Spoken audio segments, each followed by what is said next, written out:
Friends, the way I see it, there are only two types of people in this world. Category number one, those who make life happen. And two, who let life happen to them. In today's video, we're going to visit both these categories of people, and I will let you decide which category you belong to.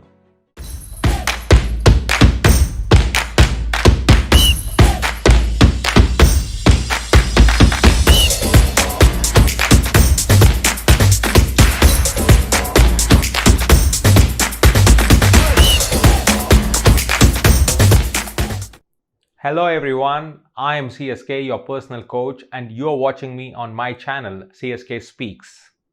Now allow me to take you into my life. Today I'm going to share with you that part of my life which not many people know. This was the year 1999 and I was appearing for my grade 12 or the intermediate examinations, and long story short, I failed.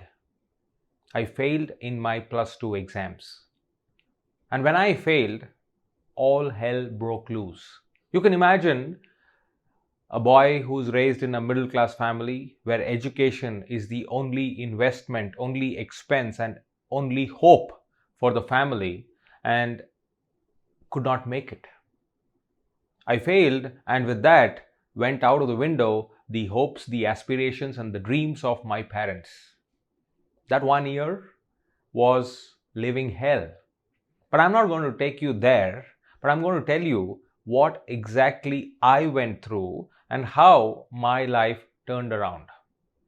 I'm not saying that I'm the only one to fail. There were many people who failed along with me that particular year, and ever since then, there are many students who are failing in their examinations and losing maybe 3 months, 6 months, or a year, depending on how the education system has evolved ever since. But as I said in the beginning, every time you encounter a particular situation in your life, you give rise to two kinds of people in your own way. One, who make life happen, and two, who let life happen to them. When I failed, I was in the category number two. I let life happen to me. I started blaming everyone. I started taking blame on myself. I started hating and tried to react to people in an adverse manner.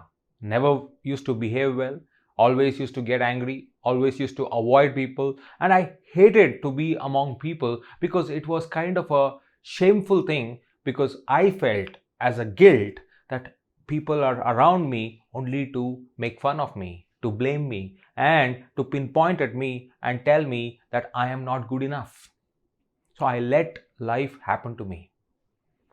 Till one day, when I came across this particular story from my grandmother. My grandmother narrated this to me in Kannada, but later I realized that this is a story from Bible. This is a story which has been said in many places, in many folk tales, whether it is China, Europe, in England, or even in Bangalore, in India. So the story goes something like this, and I want you to travel with me as I narrate to you that story. So this story was of two young boys. These two boys lived in a secluded place. They belonged to a tribe, and they were happy with that particular set of 50 families. Now when they were living there, these two boys one day decided to steal two sheep. And when they stole those two sheep, they wanted to go far into the city or the town and sell those two sheep, make some quick money, and then have fun with that money. So without thinking much, they went about stealing those two sheep. But unfortunately, they were caught. They could not fulfill all those aspirations from stealing those two sheep and selling them and making money, but they were caught, and now they had to face the elders and the members of the tribe. So they were caught, brought to the city square or the village square, and there the elders were seated and passed the judgment that these two boys have committed a glorious sin. This was not accepted as part of their tribe, because that tribe was known for love, affection, compassion, truth, and there was no space or place for anyone with this kind of attitude, and stealing was one simple condition for them to be outcasted. So what they did was they said these two boys, effective immediately, will be outcasted. They don't belong to the tribe anymore. And not just that, they were made to get 2 tattoos permanently on their forehead just to shame them publicly. And the tattoos were initials for S and T, which is sheep thieves. So they had S and T written on their forehead boldly. So in front of that 50 families, in front of everyone in broad daylight, the tattoo maker made ST on their foreheads and pushed them out of the village, pushed them out of their tribe, and outcasted them. They were left to die, to fend for themselves. No kindness, no mercy to anyone. So when these two boys were left out, they did not know what to do. They were in profuse pain because they were having their foreheads bleeding, the feeling of being outcasted, never again to meet their parents, their family members, and to enjoy the safety and comfort of their tribe. And they didn't know what to do. They were basically clueless and directionless. Both of them wept it away. They started sitting under the tree and cry till they felt tired and asleep. After a couple of days, when they woke up to reality, their minds were clear. One of them was so angry. He wanted to teach the entire tribe, the 50 of them, a lesson of their lifetime. In fact, he went on to say to the other boy as to, he's going to grow up, he's going to create an army who's going to take down the entire tribe, because he wanted to teach everyone a lesson. He said, they did this to me and I am going to give it back 10 folds more than what they have done to me. And with that, he went about creating plans to build an army to bring down the entire tribe. When listening to all this, the other boy, who was also going through similar emotion, started to ask one question. What good would that do if this boy will go on to bring down the whole tribe? Because that means the very tribe, the very identity to which he belonged, and he's crying now because he is outcasted, will now cease to exist once this boy grows up and finishes it off. So he said, no, that is not the direction I want to go. That is not something which I am really, really interested in. If I am interested in, I am only interested in one thing, and that is to reclaim, to regain my space and place in that tribe. Because I cannot hate my tribe, I cannot hate my clan. So there were two people thinking diagonally opposite, thanks to the same situation which they were finding themselves in. So that made them to disagree and then walk two different paths. The first boy, who was angry, who wanted to take revenge, went on and tried many things, but eventually he failed. And even before he raised an army, he grew up. That frustration, that desperation, that anger got the better side of him, and he committed suicide because he didn't know what to do and he lost the plot before even it began. While the other boy, he had a difficult journey ahead of him. It was not easy for him, but he chose to make the decision of a difficult choice. That is to return back to that particular tribe. He came back. When he came back, people pushed him away. Still, he waited, he came back, he persevered, and he entered. At first, he began to do meager jobs which was lying for nobody to do. He started doing it, and everyone were taunting him, were calling him the sheep thief, as it was inscribed on his forehead. Everyone distrusted him, disrespected him. But he swallowed it all and he continued to do best. In fact, he volunteered in the village to do every other kind of work without taking a single rupee. Whatever came his way, some food, some leftover, he just settled for it and then he stayed there. It took him 2.5 years for him to go on to make a real mark, where some people requested him to join them on the field work. Now that was a first breakthrough. After that, he went on to assist everyone for the next 3 to 4 years with some work, but he still continued not to take any money from them or expect anything in return, because for him, he wanted to get his place back inside the tribe. And then he goes on. He goes on so much so that one day, after 7 long years, a farmer trusts him to take care of his cattle. Now that was a great breakthrough, because the sheep thief was suddenly the trustee of the cattle and livestock. With that breakthrough, many people in the village started trusting him, or at least trying to trust him with meager little things. He goes on.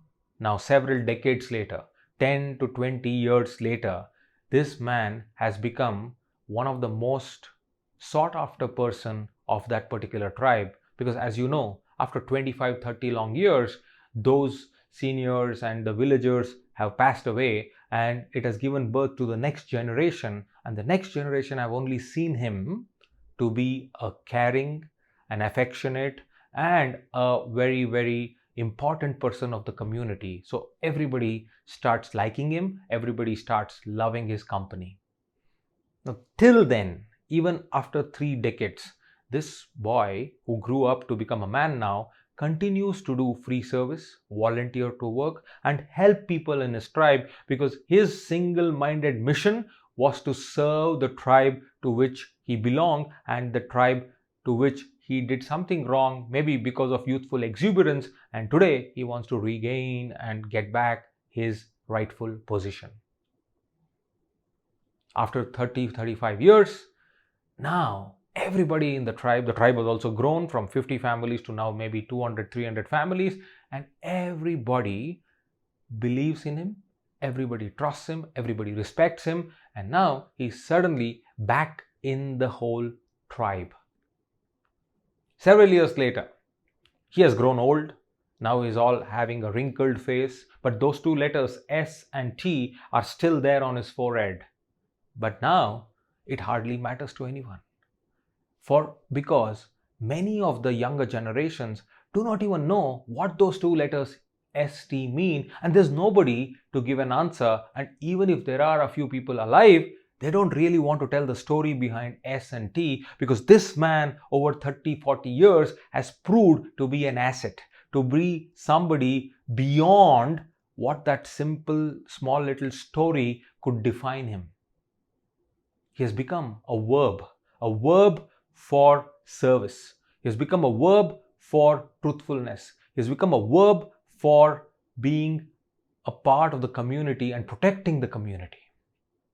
And that's why people started thinking that those 2 letters mean nothing more than saint, a short form for saint, S and T.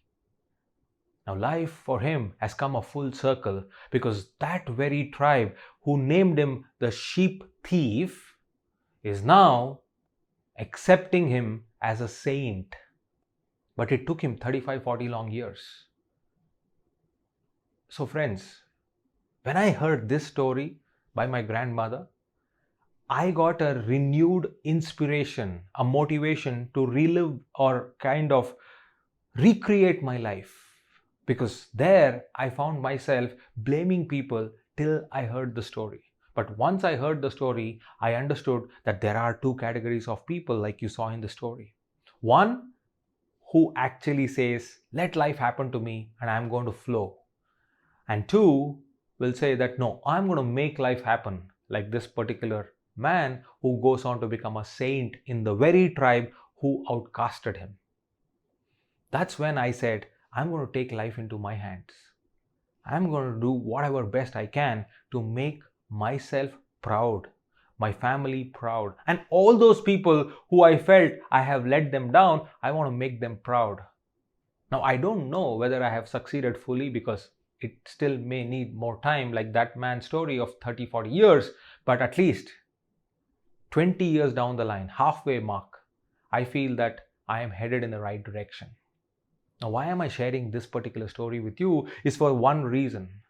Today, I keep hearing a lot of stories. I keep reading about it in the newspapers and also from WhatsApp exchanges from friends and families and my parents who believe in our schools and admit their students that children are trying to get into the blame game. Children are trying to say that this is not what they want and now they are not ready to accept whatever they get. I would like to tell through this particular video that every single time you encounter such a situation, you have two choices. One, to let life happen, or two, to make life happen. Now, yes, the second choice is a little difficult one. The second choice is a little longer one. The second choice will take you through ups and downs. But the second choice will take you to your desired destination. And when you turn back from there, you will only be proud of yourself. But the first choice may give you instant gratification, may give you something to work with immediately, but it may not take you to the destination. So use this particular story, use me as an example if you wish, to tell people that life definitely has its own way of unveiling itself, provided you want to make it happen. Thank you so much for joining me, and may you become the verb so that S and T, which stood for sheep thief, became saint in this particular context. May you become the verb in everything what you do, and then let there be success coming your way.